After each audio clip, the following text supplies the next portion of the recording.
జై శ్రీరామ్.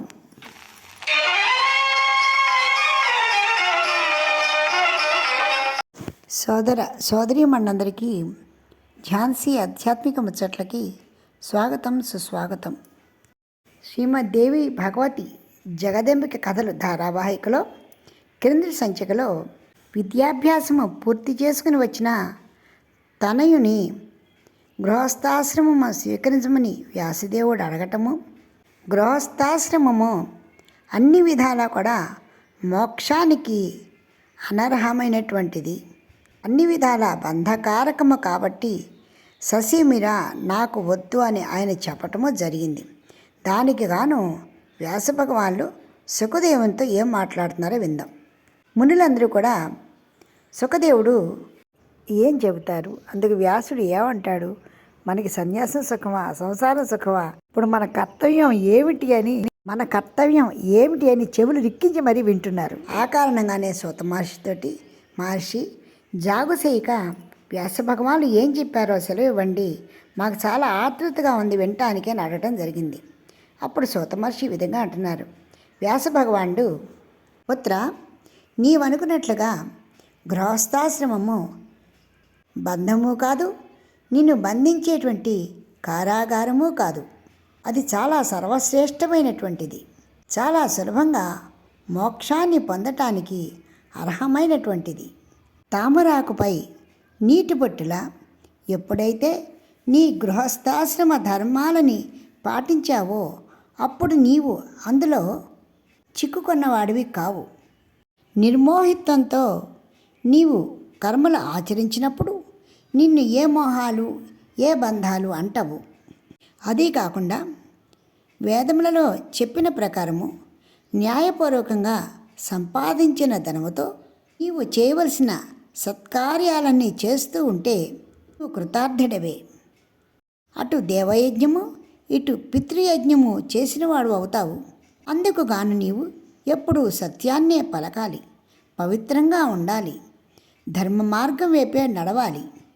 ఎప్పుడైతే నీవు స్థితప్రజ్ఞత్వాన్ని సంపాదించుకున్నావో సంసారంలో ఉన్న బ్రహ్మచారివి, సంసారంలో ఉన్నటువంటి సన్యాసివి, గృహంలో ఉన్న వానప్రస్థుడివి, అంటే నీవు ముక్తుడివే కదా.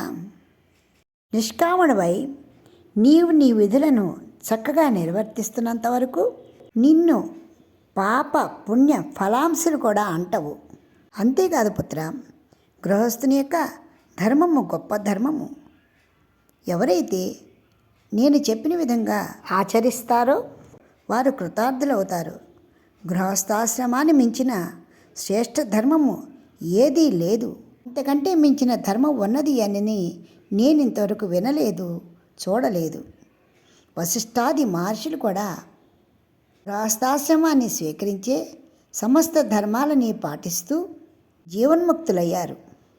కనుక వేదముల ఆదేశానుసారము పనులు చేస్తూ గృహస్థుడివికా.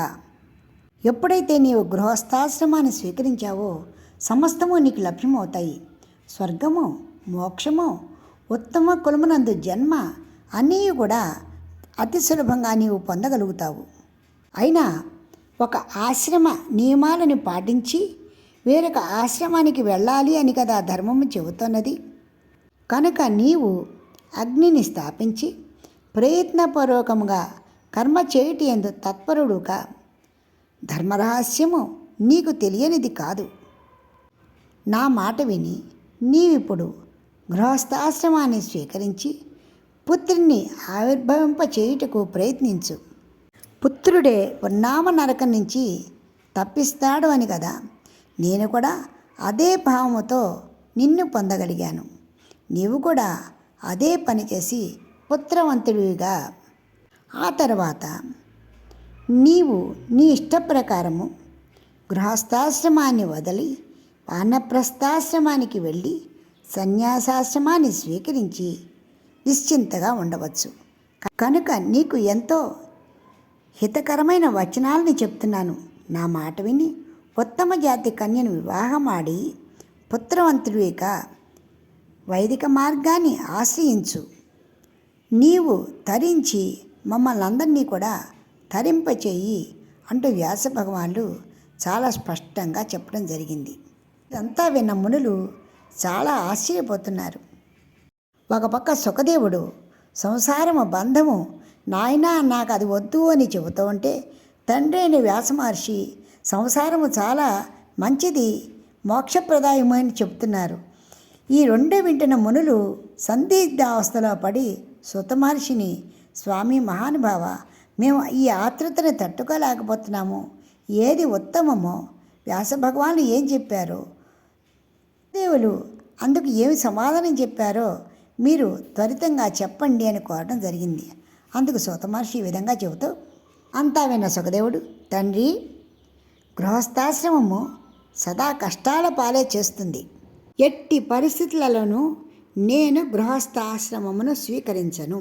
జంతువులను పక్షులను పట్టుకోవటం కోసము వేసేటువంటి వల లాంటిదే ఈ ఉరితాడు.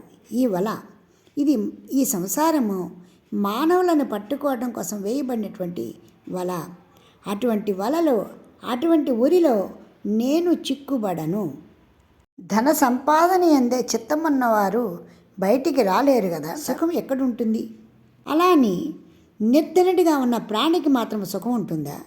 అప్పుడు కూడా ఉండదు కదా. అందుకని ఏ కోరికలు లేని భిక్షువునకు ఉన్న సుఖము, శాంతి సమస్త భోగాలు ఉన్న దేవేంద్రునికి కూడా లేదు. త్రిలోకాధిపత్యాన్ని ఇచ్చినప్పటికీ కూడా దేవేంద్రుడు ఆనందంగా లేడు. అసూయతో వల్లమాలిన కోరికలతో బాధపడుతూనే ఉంటాడు. అసుఖమెక్కడిది? మహానుభావ, నేను మీ ఔరసపుత్రుడని ఇందులో సందేహం ఏమీ లేదు. కానీ నన్ను మాత్రము తెలిసి ఈ సంసారం నందు పడత్రోయవద్దు. ఈ సంసారము మాయా అనే వల, ఈ మానవులపై విసురుతున్న వల. నేను ఆ మాయా వలలో చిక్కుపడనే పడను. నన్ను మన్నించండి తండ్రి. జన్మించే సమయంలో, వృద్ధాప్యమందు, మృత్యుకాలంలో మలమూత్రాలతో నిండిన గర్భమందున్నప్పుడు కూడా మాటిమాటికి దుఃఖాలే అనుభవించవలసి వస్తూ ఉంది. కాబట్టి నాకు జన్మ వద్దు. అత్యాస, తృష్ణ వలన కలిగే దుఃఖము దీనికంటే మిగిల కష్టప్రదమైనది. అంతేకాదు, ఎవరినైనా యాచించట అనేది మరణము కంటే కూడా మిక్కిలి దుఃఖమైనటువంటిది. పరివారము పెరుగుతున్న కొద్దీ దుఃఖము కూడా పెరుగుతూనే ఉంటుంది. ఈ సంసార లంపటంలో చిక్కుకున్న వాడికి సుఖం ఎక్కడా?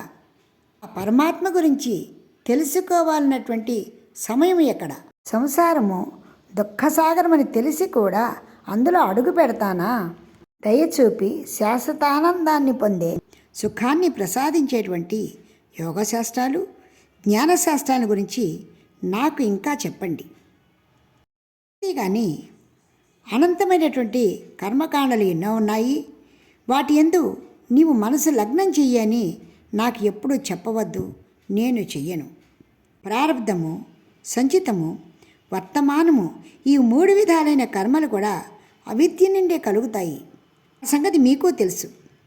ఎంత ఆలోచించినా కూడా ఒక్కసారి వీటి వలలో చిక్కుకుంటే తప్పించుకోలేము. దయచేసి నన్ను ఆ మాయా అనే సంసార మాయా అనే వల త్రాటికి చిక్కించవద్దు. ఎంతో దృఢంగా తన అభిప్రాయాన్ని సుఖదేవుడు ఎప్పుడైతే చెప్పాడో అప్పుడు వ్యాసభగవానుడు చాలా చింతకు గురయ్యాడు అంటూ సూత మహర్షి చెప్పారు. ఎప్పుడైతే ఈ విధంగా సుఖదేవుడు చెప్తున్నాడో వ్యాసభగవానుడు చింతాక్రాంతుడై, ఇప్పుడు నాకు ఏది దారి, ఏది నిశ్చితమైనటువంటి మార్గము, ఈ పిల్లవాడి మనస్సు ఏ విధంగా మార్చగలను, ఏ విధంగా ఈ పిల్లవాడి చేత యజ్ఞ యాగాది క్రతువులను చేయించగలను, దేవకార్యాలను ఏ విధంగా పూర్తి చేయగలను, పితృరుణాన్ని ఏ విధంగా తీర్చగలడు, నాకు దారి ఏది అని వ్యాసభగవానుడు మనస్సులోనే చాలా భయంకరంగా శోకించటం మొదలుపెట్టాడు. కుమారుని మాటలు వింటూ కుమారుని దుస్థితికి మనసులో ఎంత ఆక్రోశిస్తున్నారంటే ఆయనకు తెలియకుండానే కళ్ళు అశ్రువులతో నిండిపోయాయి. ఎంత ఆశ్చర్యంగా చూస్తున్నారు సుఖదేవులు. ఆహా, మాయ ఇంత బలమైనదా, ఇంత భయంకరమైనదా? వేదములను అవపోసన పట్టినవారు, సర్వము తెలిసినవారు, వేదముతో సమానమైన ప్రామాణిక వచనాల్ని చెప్పేటువంటి మహా పండితులు కూడా ఈ మాయా ప్రభావానికి చిక్కుతారేమో కదా. ఇంతటి బలమైనది ఈ మాయ. ఆ తండ్రి అయిన వ్యాస భగవానులు కూడా ఆ మాయ చేతే చిక్కి ఈ విధంగా అసుర నయనాలతో నా ఎదురుగా ఉన్నారు కదా. పరాశర మహర్షి యొక్క ఔరస పుత్రులు, వేదములను విభజించిన వారు, మహాభారతమును రచించిన వారు, అనేక పురాణములను చెప్పినటువంటి వారు, సాక్షాత్తు భగవంతుడైన విష్ణువు యొక్క అవతారం అని కూడా చెప్పబడినటువంటి వారు, సకల జ్ఞాన సంపన్నులు, అపార శక్తిశాలి, అపారమైనటువంటి బుద్ధిశాలి అయినటువంటి నా తండ్రి కూడా ఈ మాయ యొక్క బలమైన హస్తాలలో చిక్కుకొని ఇలా నలిగిపోతున్నారేమిటి? అతి సాధారణ మానవుని వలె ఈనాడు నేత్రాల నుండి నీరు చిమ్మిస్తున్నారేంటి? ఇక నాకు ఏమి గతి? వేదములను, ఉపనిషత్తులను, బ్రహ్మసూత్రాలను అవపోసన పట్టిన నా తండ్రే ఇంత మోహములో మునిగితే ఇక సామాన్యుల గతి ఏమిటి? నాకు దారి ఏది? ఇప్పుడు నేను ఏమి చేయాలి? నా తండ్రిని ఈ సంసార మోహం నుండి ఎలా బయటికి తీసుకురావాలి? ధాత, విధాత, రుద్రాది దేవతలు కూడా ఆ మాయాదేవి వలలోనే చిక్కుని ఉన్నారు కదా. వల్ల కూడా నాకు పని జరగకపోవచ్చు. ఎందుకంటే యోగమాయ యొక్క శక్తి మిగుల విలక్షణమైనది. వివేకులైన జనులు కూడా దీనిని తొలగించలేరు. వీరెవరు, నేనెవరు, ఇచ్చడికి ఎట్లా వచ్చాను, ఎంత చిత్రమైన భ్రమకు లోనవుతున్నాము. ఈ శరీరము 5 తత్వాలతో నిర్మింపబడినది కదా. దీని యందు తండ్రి, కుమారుడు మొదలగు వ్యవహారాలన్నీ కూడా వాసనతో బలపడిన బంధాలే కదా. అందరినీ మాయా మోహితులను చేస్తున్నది కదా. తెలియని శక్తి సంపన్నమైనది అని నిశ్చయంగా తెలుస్తూ ఉన్నది. దీని ప్రభావానికి లోనైన కారణముననే నా తండ్రి వ్యాస భగవానులు కూడా ఏకధాటిగా కన్నీరు కారుస్తున్నారు కదా. ఇలా ఆలోచిస్తూనే ఆయనను తండ్రిని ఒక్కసారి ఓదార్చాలి అన్న దృష్టితో సుఖదేవులు మనసులోనే యోగమాయకు నమస్కారం పెట్టుకుని, మహానుభావ తండ్రి, మీరు పరాశరుని యొక్క ఔరసపుత్రులే, స్వయంగా అందరికీ జ్ఞానాన్ని ప్రసాదించిన వారే. మీరు ఎందుకు ఈ క్షణంలో ఈ మాయలో ఉండి ఇంత అజ్ఞానంగా మాట్లాడుతున్నారు? అతి సామాన్య మానవుని కంటే కూడా ఎక్కువగా మీరు విలపిస్తున్నారు. అసలు పూర్వజన్మలో నేనెవరో మీరెవరో కూడా తెలియదు కదా. మహాపురుషులు, జ్ఞానవంతులు అయిన వారెవరూ కూడా ఈ సంసార చక్రంలో ఉండటానికి, చిక్కటానికి ఇష్టపడరు కదా. మహామతి, మీరు నిశ్చలముగా మనసుని కుదుటపరుచుకుని ఆలోచించండి. ధైర్యంగా, వివేకంతో పరిశీలించండి. విషాదంతో మనసును అలజడి చేసుకోవద్దు. మీ మనసు కన్నీరు మున్నీరుగా ఏకధాటిగా బాధపడుతూ ఉన్నది. తల్లి, తండ్రి, పుత్రుడు ఇలాంటి వ్యవహారాన్ని, మోహాన్ని వదిలిపెట్టండి. వదిలివేసి మీరు ఆలోచించండి. ఏది ఉత్తమమో మీ మనసుకే స్పష్టంగా తెలుస్తుంది. మాయ నుంచి బయటికి రాగలుగుతారు. మహామునీంద్ర, నేను మీ తనయుడను. మీరు నాకు తండ్రి, గురువులు కంటే బుద్ధిమంతులు, జ్యోతిశాస్త్రము తెలిసిన వారు కూడా లేరు కదా. మీ వివేక శక్తితో నా అజ్ఞానాన్ని తొలగించండి. దానివల్ల నేను ఈ గర్భవాస భయం నుండి శాశ్వతంగా ముక్తిని అవుతాను. మహానుభావ, ఈ జగత్తు కర్మభూమి. దీని యందు మానవ జన్మ పొందుట అందరికీ సాధ్యము కాదు. అందులోనూ ఉత్తమ కులమునందు బ్రాహ్మణుని ఎంట జన్మించుట మిగులు దుర్లభము. నేను నేర్చుకున్న విద్య వల్ల కానీ, మీ శిష్యుడైన కారణముగా కానీ, నా మనసుకు తెలిసిన జ్ఞానముతో నేను ఈ మోహంలో ఉండలేకపోతున్నాను. నన్ను నేను బంధించుకున్నట్లు చాలా బాధపడుతున్నాను. దయచేసి నన్ను బంధ విముక్తిని చేయండి. పెద్దవారు, జ్ఞానవంతులైనటువంటి వారే మనస్సు సంక్షోభంలో ఉన్నప్పుడు సమస్యను పరిష్కరించి శాంతిని వసగగలరు. సుఖదేవుడు తండ్రిని కొంత స్వంతన వాక్యాలతో, కొంత అనునయ వాక్యాలతోటి శాంతపరచడం మొదలుపెట్టాడు.